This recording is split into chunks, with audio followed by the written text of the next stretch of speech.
Hello there, and welcome to Lab Numero 6. And today's episode, Ballistic Ben, will be going over creating a web server for BDS. Now, this is, you might notice that there's no more test server first.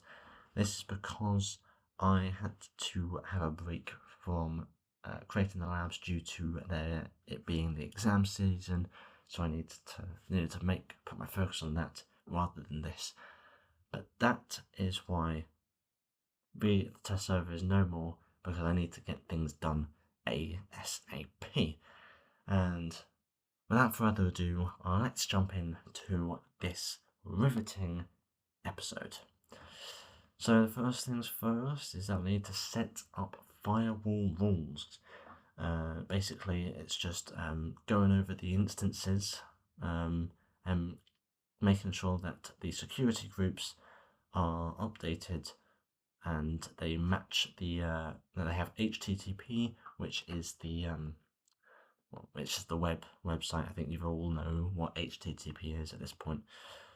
But yeah, they have the same stuff. We changed the edit, the out, in, the input and output rules, basically just to help out with the server.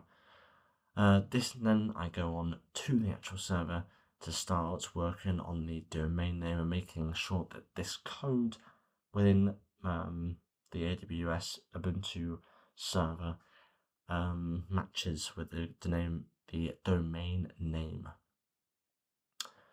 I need to create an account with NOIP just to get this is just so then you can actually access the website without going through the main body of code. Yeah. So yeah, this is just installing stuff and making sure that the domain name is appropriate. Yeah, this was a bit that I got a little bit stuck up on, because you can see this bottom bit. It's not actually meant to say default.type. It's meant to say default.target. So that slowed my progress down just a couple of minutes.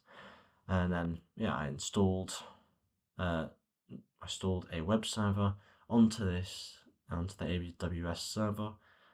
So now I can if I get down to it in the end, have my own website, which is pretty cool. This is what I first saw, but then later down the line, when I add a website, there's going to be more than just blocks of code.